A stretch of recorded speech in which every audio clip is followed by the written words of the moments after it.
পিছে সৰুৰে পৰা অসমীয়া মাধ্যমৰ ছাত্ৰী সন্ধ্যাৰ ক্লাছত কিছু ক্ষেত্ৰত অসুবিধাও নোহোৱা নহয়। গোটেই ক্লাছটোচোন তাইৰ কিবা ভয়ে ভয়েহে পাৰ হয়। তাৰ মাজতেই এদিন তাই ইমান দিনে অপেক্ষা কৰি থকা ক্লাছটো আহিল। MIL অৰ্থাৎ অসমীয়া। ইলেক্টিভ পেপাৰ হিচাপে সন্ধ্যাহঁতে অসমীয়া নহ'লে অল্টাৰনেটিভ ইংলিছ ল'ব লাগে। সন্ধ্যাকে ধৰি 3জনী ছোৱালীয়ে অসমীয়া লৈছিল। তেজপুৰ বিশ্ববিদ্যালয়ত দুখজনকভাৱে অসমীয়া বিভাগৰ বিভাগ নাই। তাৰ পৰিৱৰ্তে এটি অসমীয়া অধ্যয়ন কেন্দ্ৰ আছে। তাতেই সেইদিনাৰ ক্লাছটো কৰোঁ বুলি গ'ল সন্ধ্যা, জ্যোতি আৰু প্ৰীতিশা। তিনিওজনীয়ে অসমীয়া মাধ্যমৰ পৰা অহা বাবে একেই সমস্যাৰ সন্মুখীন হৈছিল ক্লাছবোৰত। আজি যেন সিহঁত ঘৰলৈহে উভতিছে। তোমালোক MILৰ ষ্টুডেণ্ট নেকি বাৰু?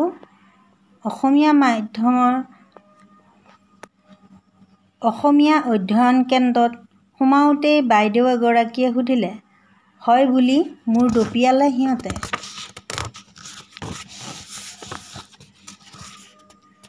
আহা বুলি কৈ কেবিনলৈ মাতি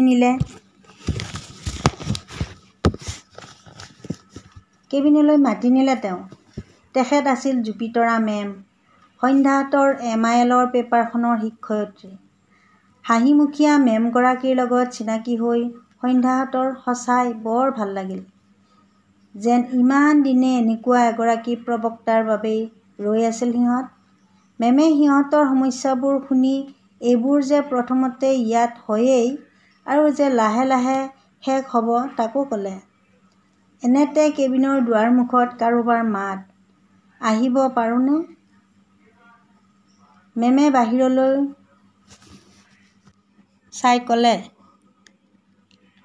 সোমাই আহা।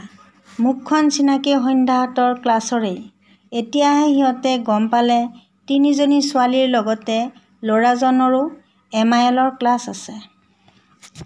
তোমাৰ নাম? জুপিতৰা, মেমে সুধিলে। ময়ূৰকৃষ্ণ বৰুৱা, ঘৰ নগাঁৱত, চছমা পিন্ধা ল'ৰাজনে উত্তৰ দিলে। এইদৰেই চিনাকিৰ আৰম্ভ হ'ল সিহঁত চাৰিওটাৰ। কম সময়ৰ ভিতৰতে ঘৰৰ মানুহৰ দৰেই হৈ পৰিল গোটেইকেইটা। মৰমীয়াল মেমগৰাকী পাই সন্ধ্যাহঁতেও যেন এক সকাহ পাইছিল। এসময়ত কিবা অসুবিধা পালে ক'বা বুলি কৈ সিহঁতক বিদায় দিলে মেমে। পাঠ্যক্ৰম পিছৰ ক্লাছৰ পৰা আৰম্ভ কৰিব।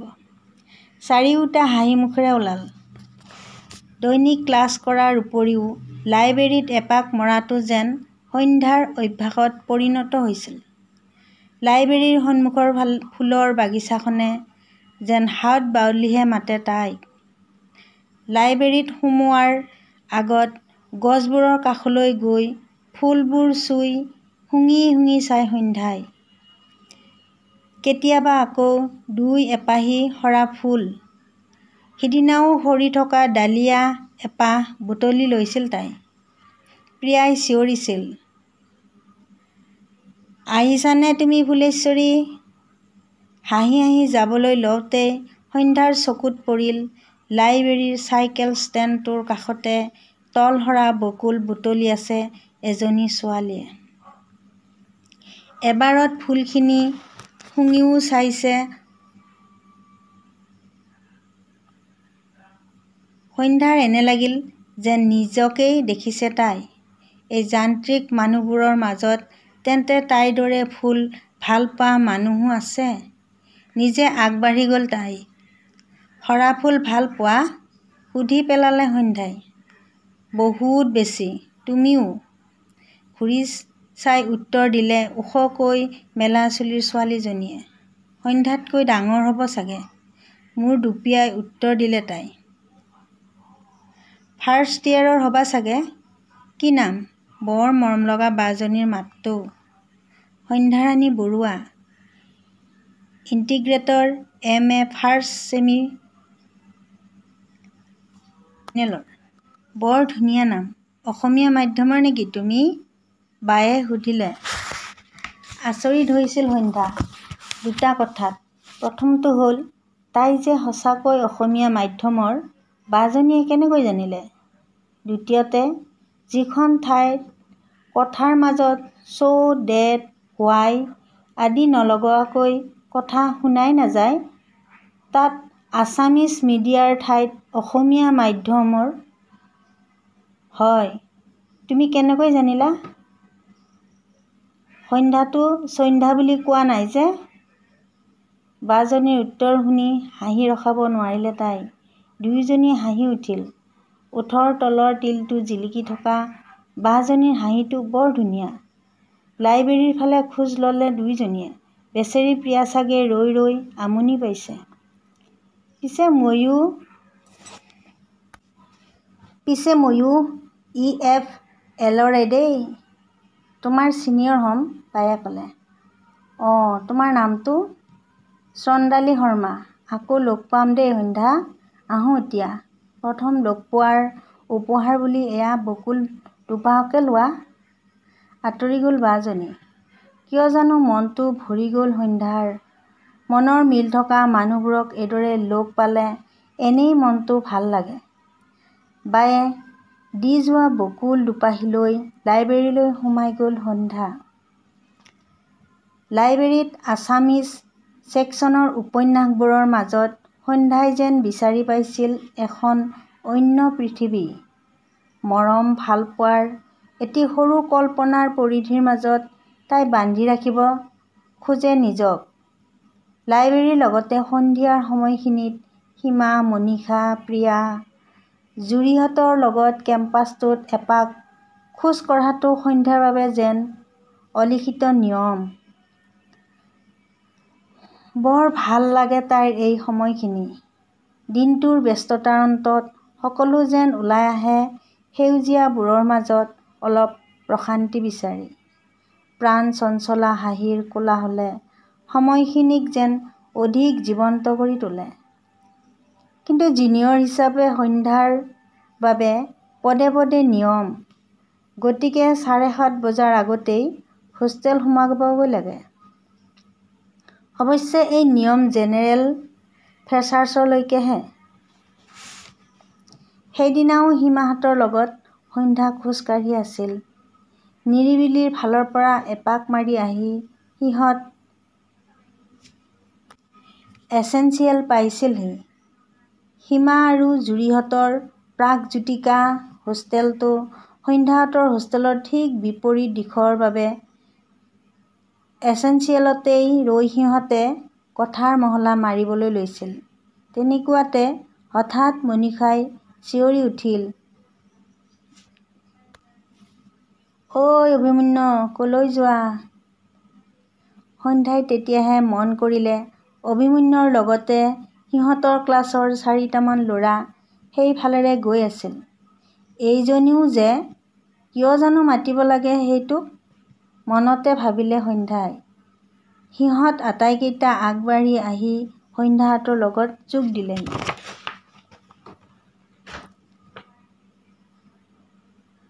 ক'ত যাবা? আৰু এনেই ফুৰি আছোঁ। পিছে তোমালোক কিবা হোৱাইটনাৰ কিনিব আহিছা নেকি? অভিমন্যুই তাৰ বিখ্যাত দুষ্টালিৰ হাঁহিটো মাৰি সুধিলে। কথাটো সীমালৈ চাই কৈছিল যদিও কাক উদ্দেশ্যি কৈছে জানিবলৈ বাকী নাছিল কাৰোৰেই। সেয়ে উত্তৰটো সন্ধ্যায়ে দিলে। আহিয়েই আৰম্ভ আৰু নহয়?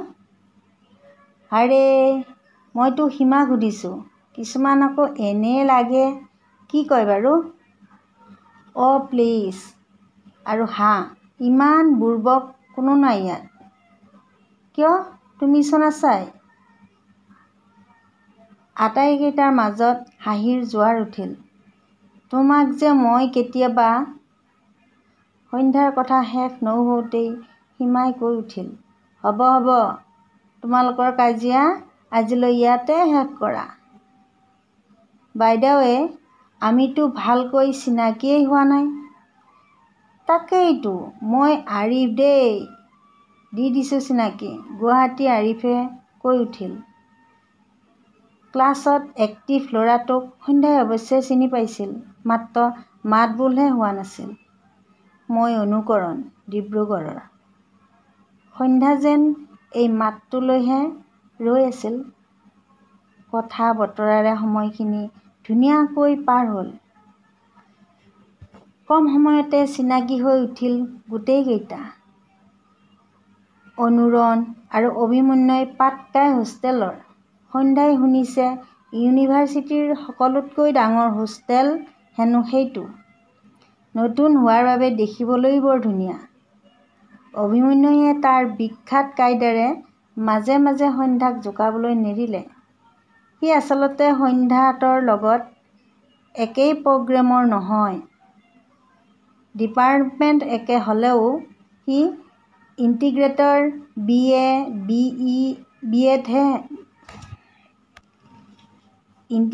BA BEdৰহে, অৰ্থাৎ তাৰ 4 বছৰীয়া কোৰ্ছ। কিন্তু ইণ্টিগ্ৰেটৰ MA হোৱাৰ বাবে সন্ধ্যাহঁতৰ 5 বছৰ। 4 বছৰহে থাকিম বুজিছা মিছ বৰুৱা, মিছ কৰিবা নাই মোক হোষ্টেলত? লাষ্ট ইয়েৰত গৰজহে পৰিছে। মুখৰ ভিতৰতে উত্তৰটো দিলেও অভিমন্যুই ঠিকেই শুনিলে। বাৰু দেখা যাব। চাবাচোন মোৰ ফেয়াৰৱেলত তুমিয়েই বেছি কান্দিবা। ৱাও, ইমান কনফিডেন্স আনা ক'ৰ পৰা তুমি? সন্ধ্যাই সুধিলে। সন্মুখত ধুনীয়া ছোৱালী থাকিলে কনফিডেন্স নিজে নিজেই আহে। আকৌ তাৰ চকুত হাঁহি। লগৰ গোটেইখিনিৰ চিঞৰত মুখৰিত হৈছিল এচেঞ্চিয়েল। খং উঠিছিল সন্ধ্যাৰ। ফাটলামিৰো এটা লিমিট থাকে মানে। ই যে চবতে অভাৰ। ইতিমধ্যে 7:15 গৈছিল বাবে সন্ধ্যাহঁত যাবলৈ সাজু হ'ল। কিয় জানো যোৱাৰ আগত কোনেও নুশুনাকৈ সন্ধ্যাই এবাৰ অনুকৰণক আকৌ সুধিলে। তোমাৰ নামটো কি কৈছিলা? অনুকৰণ। ৰণ বুলিও মাতিব পাৰা। এটি মিচিকীয়া হাঁহিৰে শান্ত উত্তৰ। বাপৰে, ল'ৰাৰ ইমান লাজ এয়াই প্ৰথম দেখিছোঁ, মনতে ভাবিলে সন্ধ্যাই।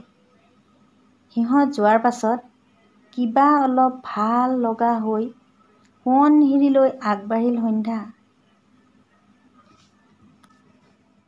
এচেঞ্চিয়েলত বাজি আছিল বুটলি আন ল'ৰালি, উৰি পাখি মেলি উৰি যা। দিনবোৰ গৈ থাকিল। লগে লগেই আটাইকেইখন হোষ্টেল সাজু হৈছিল ফ্ৰেছাৰ্ছৰ বাবে। তেজপুৰ ইউনিভাৰ্চিটিত মুঠ 3টাকৈ ফ্ৰেছাৰ্ছ হয়। প্ৰথম ডিপাৰ্টমেণ্ট ফ্ৰেছাৰ্ছ, যিটো আইচ ব্ৰেকিং বুলিও কোৱা হয়। দ্বিতীয়তে হোষ্টেল ফ্ৰেছাৰ্ছ। আৰু শেষত কমিউনিটি হলত এটা জেনেৰেল ফ্ৰেছাৰ্ছ সকলোৰে বাবে। সন্ধ্যাহঁতৰ ডিপাৰ্টমেণ্টটো সেইদিনা ফ্ৰেছাৰ্ছ হৈ গ'ল। আগবাঢ়ি গৈ ইন্ট্ৰডাকশ্যন দিয়াৰ বাদে সন্ধ্যাই বিশেষ একো ভাগ লোৱা নাছিল। জুৰিহঁতে অৱশ্যে বিহু নাচিছিল। সন্ধ্যাকো কৈছিল, যদিও তাইৰ বিশেষ মন নকৰিলে। কিয় জানো ডিপাৰ্টমেণ্টটোত এতিয়াও ভয় এটা লাগি থাকে তাইৰ। কিন্তু হোষ্টেলত সম্পূৰ্ণ ওলোটা। ৰুমমেট বিদিশা হোষ্টেল এডমিন বডীত থকা বাবে সোৱণশিৰিৰ ভিতৰচৰালৈকে অগাধ গতি সন্ধ্যাৰ। হোষ্টেল ফ্ৰেছাৰ্ছৰ লগত সংগতি ৰাখি আয়োজন কৰা হৈছিল বিভিন্ন প্ৰতিযোগিতাৰ। তাৰ ভিতৰত য়ং ডেক'ৰেশ্যন অন্যতম। হোষ্টেলবোৰত কেইবাটাও ৰুম লাগি একোটাকৈ য়ং হয়। কাৰ ৱিংটো কিমান সজাই পৰাই ৰখা হৈছে সেইটো লৈহে প্ৰতিযোগিতাখন। ইয়াকে লৈ যোৱা কেইদিন ধৰি সন্ধ্যাৰো গাত তত নাই। কোনোবাই যদি ৰং-বিৰং কাগজেৰে ৱিংবোৰ ভৰাইছে, কোনোবাই আকৌ মৰাৰ পাখিৰে কোঠাবোৰ সজাইছে। মুঠতে কোনো ৰৈ থকা নাই। আজি হোষ্টেলৰ ফ্ৰেছাৰ্ছ, কোনে পায়? ন-কইনাৰ দৰে সজাইছে সোৱণশিৰিক। ক্লাছৰ পৰা আহিয়েই গোটেইখন বিয়াঘৰৰ দৰে যেন দেখিছে সন্ধ্যাই। সকলো ব্যস্ত। টাকুৰি ঘোঁৰাৰ দৰে ঘূৰি আছে প্ৰিফেক্ট দীপা বা ৰীণাবাহঁত। আগফাল গোটেইখন লাইট লগোৱা মানুহেৰে ভৰি আছে। খুব সুন্দৰকৈ তিনিমহলীয়া হোষ্টেলটো ওলোমাই দিছে ৰঙা নীলা লাইটবোৰ। ক্লাছৰ পৰা আহি পোৱাৰ পিছত তাইৰো মূৰতো পৰিল এশ-এবুৰি দায়িত্ব। সন্ধ্যা, ল'ৰা এটাই প্লাষ্টিকৰ ফুল লৈ আহিব। তোমাৰ তাতে ৰাখি থবাচোন। মই আহি সজোৱা মানুহবোৰক দিম। দৌৰা-দৌৰিকৈ ওলাই যোৱা ৰীমাবাক দেখি সন্ধ্যাই বিদিশাক সুধিলে, ৰীমাবা, ইমান লৰালৰিকৈ কলৈ যায়নো? বিউটি পাৰ্লাৰ চাগে। বিদিশাই হাঁহি মাৰি ক'লে। আচৰিত হৈছিল সন্ধ্যা। ফ্ৰেছাৰ্ছক লৈও ইমান সাজোন-কাচোন। সকলোবোৰেইচোন ঘৰৰ মানুহেই। পিছে ৰূপাবাই গেষ্ট লিষ্টখন বিদিশাক খোজোতেহে সন্ধ্যাৰ ভুল ভাঙিল। সোৱণশিৰিৰ উপৰিও অন্য হোষ্টেলসমূহৰ পৰা আন আন ল'ৰা-ছোৱালীও ফ্ৰেছাৰ্ছলৈ আহিব। যেন সঁচা অৰ্থত এখনি সম্পূৰ্ণ বিয়া ঘৰ। কোনে কয় হোষ্টেল ঘৰৰ পৰা বেলেগ বুলি? এয়াতো এখনি হেঁপাহৰ ঘৰ। এন্ধাৰ হোৱাৰ লগে লগেই ৰঙা-নীলা লাইটবোৰে জিলিকি উঠিল সোৱণশিৰি। লাইট নহয় যেন, হোষ্টেলৰ ছোৱালীবোৰৰ মনৰ হেঁপাহবোৰহে জিলিকিছে। লাহে লাহে এজন এজনকৈ মানুহ আঁতৰিব ধৰিলে। মানুহ আহিব ধৰিলে। সোৱণশিৰি কমন ৰুমতে অনুষ্ঠানৰ আয়োজন কৰা হৈছিল। বিদিশাই কৰি দিয়া পচন্দমতে ৰঙা ৰঙৰ চুৰিদাৰযোৰ পিন্ধিছিল সন্ধ্যাই। আই ঐ, আজি সোৱণশিৰিত কৃষ্ণচূড়া ফুলিছে। দীপাবাই যাওঁতে চিঞৰি জোকাই থৈ গ'ল সন্ধ্যাক। ফ্ৰেছাৰ্ছত জিনিয়ৰৰ বিশেষ কামৰ দায়িত্ব নাথাকে যদিও সকলোৰে চিনাকি হোৱাৰ বাবে হয়তো সন্ধ্যাৰ ওচৰত বিভিন্ন কামৰ দায়িত্ব আহি পৰিছিল। ঘৰত কৰাৰ দৰেই বিনা দ্বিধাই কৰিছিল তাই। অলপ পাছতে হোষ্টেলৰ ৱাৰ্ডেন মেম সকলো পালেহি। সন্ধ্যাই দেখিলে, কালি লগ পোৱা জুপিতৰা মেমো সিহঁতৰ এছিষ্টেণ্ট ৱাৰ্ডেন। আগবাঢ়ি গৈ মেমক মাতিলে তাই। অহ, তুমিও ইয়াৰেই নেকি? মোৰ ছোৱালীয়ে হ'লা আৰু তুমি। বৰ ধুনীয়া লাগিছে দেই সন্ধ্যা। মূৰত হাত ফুৰাই ক'লে মেমে। মনটো কিবা সতেজ লাগি গ'ল সন্ধ্যাৰ। সঁচাকৈ, কিছুমান মানুহে কিদৰে এনেকৈ মৰম কঢ়িয়াই ফুৰে বাৰু। এতিয়ালৈকে অহা গেষ্টখিনিৰ মাজত কফি বিলাই থাকোঁতে হঠাৎ সন্ধ্যাই চিনাকি মাত এটা শুনিলে। ঐ ৰুণ। সন্ধ্যাৰ ঘৰত মতা নাম ৰুণজুণ। কিন্তু এইটো নামেৰে ইয়াত তাইক কোনে মাতিলে? দুৱাৰমুখলৈ চাই তাই ফূৰ্তিত চিঞৰি উঠিল, ধন্দা তই? পৰিৱেশ পাহৰি ল'ৰাজনক সাবটি ধৰিলে তাই। সিদ্ধাৰ্থ গোস্বামী, তেজপুৰ ইউনিভাৰ্চিটিৰ এটা জনপ্ৰিয় নাম। সংস্কৃতি অধ্যয়ন বিভাগৰ গৱেষক ছাত্ৰ সিদ্ধাৰ্থ সন্ধ্যাৰ মোমায়েকৰ ল'ৰা। সম্বন্ধত ককায়েক। নাটককে আদি কৰি ইউনিভাৰ্চিটিৰ বিভিন্ন কাম-কাজৰ লগত জড়িত হোৱা বাবে সিদ্ধাৰ্থক চিনি নোপোৱা মানুহ খুব কমেহে আছে। ইমান দিনে মোৰ খবৰ এটাও কৰা নাই। ঘৰৰ মানুহক লগ পাই সন্ধ্যা যেন আকৌ ঘৰৰ সৰু ছোৱালীজনী হৈ পৰিল। নহয় অ', ৰিচাৰ্চৰ কামত ব্যস্ত হৈ আছিলোঁ। তথাপি তোৰ খবৰ যিমান পাৰোঁ লৈছোঁ। ৰহ, তোক ল'ৰা এজনৰ লগত চিনাকি কৰাই দিওঁ, তহঁতৰ ক্লাছৰেই। সন্ধ্যাই কাষলৈ চাই দেখে চকুত দুষ্টালিৰ হাঁহি লৈ সন্মুখত থিয় হৈছেহি অভিমন্যু। হ'ব, চিনাকি হ'বলৈ বাকী নাই, খঙেৰে কৈ উঠিল সন্ধ্যাই। হে সিদ্ধাৰ্থ দা, আই এম ডিছপইণ্টেড দেই। নতুন কাৰোবাৰ লগত চিনাকি হ'ম বুলি ইমান সাজি-কাচি আহিলোঁ। আপোনাৰ ভনীয়েক এওঁহে। কৈ দিয়ক ভনীয়েকক আই এম নট ইণ্টাৰেষ্টেড। ইয়াতো সন্ধ্যাক নেৰিলে সি। কোনে জানো মাতে এই অভদ্ৰ চবক। বুলি উচাত মাৰি ওলাই আহিল সন্ধ্যা। ওলাই আহি বাহিৰতে দীপাবাক পাই কৈয়ে দিলে, ফাৰ্ষ্ট ইয়েৰবোৰকনো কিয় এলাও কৰিব লাগে? এজনহে আহিছে, তাকো সিদ্ধাৰ্থদাৰ লগত। আৰু তেওঁকনো মানা কৰোঁ কেনেকৈ? লাজ লাজকৈ কথাকেইটা কৈ আঁতৰি গ'ল দীপাবা। সন্ধ্যাৰ পিছে পিছে সিদ্ধাৰ্থ বাহিৰ পালেহি। কি হ'ল তোৰ? এনেকৈ গুচি আহিলি যে? এইডাল মস্ত অভদ্ৰ। প্ৰথম দিনাৰ পৰাই কামুৰি আছে মোক। চিনাকি কৰাবলৈ আৰু বেলেগ মানুহ নেপালি? জোৰকৈ হাঁহি উঠিল সিদ্ধাৰ্থৰ। তাৰমানে সি কোৱা সেই সৰু ছোৱালীজনী তয়েই? সিদ্ধাৰ্থৰ কথাত আচৰিত হ'ল তাই। তাক হেনো অভিমন্যুই কৈছিল তাইৰ কথা। এজনী খুব মৰম লগা ছোৱালী আহিছে সিহঁতৰ ক্লাছত, একেবাৰে সৰু ছোৱালীৰ দৰে। সেইবাবে জোকাই ভাল লাগে। সি ল'ৰাটো তেনেকুৱাই, কিন্তু আচলতে ভাল। খুব ধুনীয়া নাটকো কৰে। মই আগৰ পৰাই চিনি পাওঁ। বুলি আঁতৰি গ'ল যদিও মনতে ভাবিলে তাই। এইটোৱে তাৰমানে ভালকৈয়ে তাইৰ কথা কয়। ক'ব নোৱাৰাকৈয়ে হাঁহি এটাও সৰিছিল সন্ধ্যাৰ মুখৰ পৰা। লাহে লাহে অনুষ্ঠান আৰম্ভ হ'ল। বিদিশাবাহঁতে জোৰ কৰাত এপাক বিহু নাচিলে সন্ধ্যাই।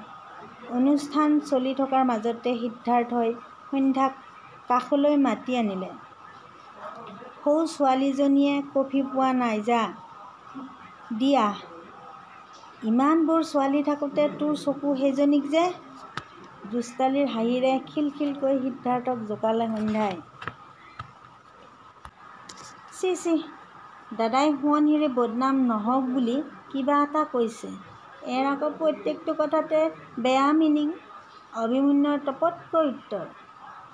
খঙত আকৌ আঁতৰি আহিল সন্ধ্যা। হাতত কফি একাপ লৈ সন্মুখত বেয়া হৈ থকা ৰঙীন কাগজ কেইখন ঠিক কৰি থকা বাজনীৰ ওচৰ পালেগৈ। এয়া লোৱা কফি। Thank U. হাঁহিমুখেৰে উত্তৰ দিলে ছোৱালীজনীয়ে।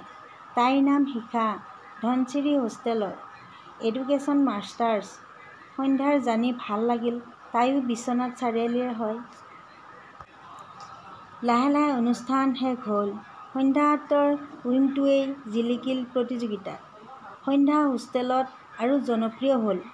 যোৱাৰ সময়ত এবাৰ সন্ধ্যাক অকলে পাই অভিমন্যুই ফুচফুচাই ক'লে, মিছ বৰুৱা, অলপ বেছিকৈয়ে ধুনীয়া কিন্তু তুমি। ধেৎ বুলি আঁতৰি আহিলেও মনটো ক'ৰবাত ভাল লাগিল তাইৰ। বৰ নিলাজ দেই এই ল'ৰাটো। দুদিন পাছত জেনেৰেল ফ্ৰেছাৰ্ছ। পিছদিনা বনজুইৰ দৰে বিয়পিছিল খবৰটো। আজি ২৯ জুলাই। মানে মাজত মাত্ৰ দুদিন। হোষ্টেলৰ ছোৱালীবোৰে ভোৰভোৰাবলৈ লৈছিল। এইবোৰ কাৰণতে ভাল নালাগে। অলপতো টাইম দিয়ক। আমাৰোতো মন যায় ফ্ৰেছাৰ্ছ বুলি অলপ ভালকৈ কিবা প্ৰিপেয়াৰ কৰিবলৈ। ইয়াত চব দৌৰাদৌৰিয়েই। নহ'লে ছটাকৈ পৰীক্ষা পাতিবলৈ সময়েই নিমিলিব। বিদিশাই কৈ কৈ বুজাই আছিল সন্ধ্যাৰ আগত। হঠাৎ ছিনিয়ৰ ৰূপাবা সোমাই আহিল। বিদিশা, তোমাৰ ৰুমমেটটোৱে গান গায় কৈছিলি নহয়, তাই গান গাব ফ্ৰেছাৰ্ছত। সন্ধ্যা, ৰেডি হোৱা। কথাখিনি কৈ হুৰমুৰকৈ ওলাই গ'ল ৰূপাবা। ৰূপাবা কালচাৰেল ছেক্ৰেটাৰী হ'বলা। কিন্তু মই তেনেকৈ ষ্টেজ প্ৰগ্ৰেম কৰা নাই বিদিশা বা, অসহায় হৈ ক'লে সন্ধ্যাই। একো নাই অ', পাৰিবা তুমি। দুদিন আছে, ভালকৈ প্ৰেক্টিচ কৰা। উপায় নাপাই সন্ধ্যাই গান গোৱাৰ সিদ্ধান্ত ল'লে। তই গান গাবিনে? চাবি দেই, মানুহ নপলাই যাতে। পিছদিনা ডিপাৰ্টমেণ্টত অফ ক্লাছৰ আড্ডাত অভিমন্যুই জোকাবলৈ আৰম্ভ কৰিলে তাইক। তাৰ লগত সন্ধ্যাৰ সম্পৰ্কটো ইতিমধ্যে তুমিৰ পৰা তইলৈ সলনি হৈছিল। তাইৰ মতে ইমান অভদ্ৰ এটাক তুমি বুলি মাতিবলৈ মনেই নাযায় তাইৰ। বাকী যিয়েই নহওক, সিহঁতৰ এই চুপতিবোৰ বাকীকেইটাই যে খুব এনজয় কৰে সন্ধ্যাইও বুজি পায়। অৱশ্যে গোটেইকেইটাই নহয় চাগে। গাম। তোৰ শুনিবলৈ মন নাই যদি নাহিবি। হ'লতো। চেলাউৰি কোচাই উত্তৰ দিলে সন্ধ্যাই। কাজিয়াখন হয়তো দীঘলীয়া হ'লেহেঁতেন। তেনেকুৱাতে শৰ্মা ছাৰ আহি ওলোৱাত যেনিবা তাতেই ৰ'ল। ফ্ৰেছাৰ্ছৰ দিনা ৰাতিপুৱাৰ পৰা অলপ ভয় ভয় লাগি আছিল সন্ধ্যাৰ। তাতে ক্লাছত এই অভদ্ৰটোৱে কিবা বিলাহী চিলাহী নিব লাগিব নেকি ক বুলি আৰু তাইৰ মূৰটো গৰম কৰি আছিল। ৬টা বজাৰ পৰা ফ্ৰেছাৰ্ছৰ কালচাৰেল প্ৰগ্ৰেম আৰম্ভ হোৱাৰ কথা। সিহঁত আটাইকেইটা গৈ কমিউনিটি হলত বহিছিলগৈ। বিহুৰ পৰা ফ্ৰেছাৰ্ছলৈকে এনে প্ৰগ্ৰেমবোৰ ইয়াতেই হয়। কলাগুৰু বিষ্ণুপ্ৰসাদ ৰাভা এডিটৰিয়ামৰ কঠোৰ নিয়মবোৰ ইয়াত প্ৰচলন নহয় বাবে ষ্টুডেণ্টবোৰৰ বাবে কমিউনিটি হলটো বেছি প্ৰিয়। কত যে চিঞৰ, কত হাতচাপৰিৰ নীৰৱ সাক্ষী চাগে এই হলটো। প্ৰিয়াহঁতৰ হোষ্টেলৰে প্ৰেৰণাই এংকৰিং কৰিছিল। প্ৰথমেই এটি গানেৰে আৰম্ভ হৈছিল অনুষ্ঠান। সন্ধ্যাৰ চকুৱে বিশেষ কাৰোবাক বিচাৰি থকাটো প্ৰিয়াই যেন ধৰিব পাৰিছিল। লাভ নাই, তেখেত চাগে নাহে। এতিয়ালৈ নায়েই যেতিয়া। এই প্ৰিয়াজনীও যে দুদিনতে খুব বুজি পোৱা হৈছে তাইক। কৃত্ৰিম খং দেখুৱাই সন্ধ্যাই কৈ উঠিল, আমি কাৰোলৈ ৰৈ থকাও নাই। আৰু এটা ডেন্স প্ৰগ্ৰেমৰ পাছতেই সন্ধ্যাৰ গান। ইউনিভাৰ্চিটিত প্ৰথম প্ৰগ্ৰেমৰ বাবে তাই এই সময়খিনি ধৰি ৰাখিব খোজে মোবাইলৰ কেমেৰাত। সেইবাবে প্ৰিয়াক লগ ধৰিলে। ঐ ব'ল না, অলপ আগৰ পৰা মোৰ মোবাইলটোতে ৰেকৰ্ডিংটো কৰি দিবি। যাহ, নোৱাৰো দেই। তাত অকলে থিয় হৈ ৰেকৰ্ড কৰিবলৈ অভিমন্যুক ক। একেচাতেই নাযাওঁ বুলি ক'লে প্ৰিয়াই। এইজনীও যে বৰ লাজ তাইৰ। উপায়ন্তৰ হৈ তাই অভিমন্যুকে কুতৰিলে, অভি ব'ল না প্লিজ। এটা চৰ্তত যাব পাৰোঁ। চকুত তাৰ সেই দুষ্টালিৰ চাৱনি। কি চৰ্ত ক? এংকৰিং কৰি থকা ছোৱালীজনীৰ লগত মোক চিনাকি কৰাই দিবি।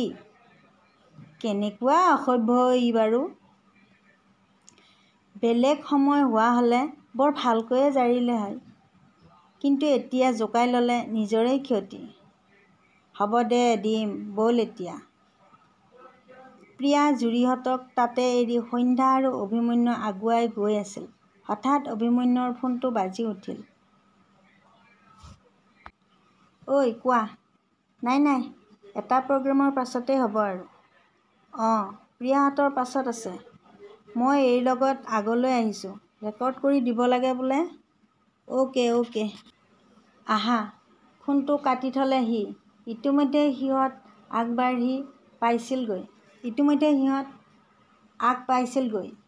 ছাউণ্ড বক্সটোৰ ওচৰতে অভিমন্যুক এৰি গ্ৰীণ ৰুমলৈ সোমাই গৈছিল সন্ধ্যা। অলপ পাছতে প্ৰগ্ৰেম থকাৰ পাছতো তাইৰ মনত এটা প্ৰশ্নই দোলা দি আছিল। অভিলৈ ফোনটো কোনে কৰিছিল বাৰু?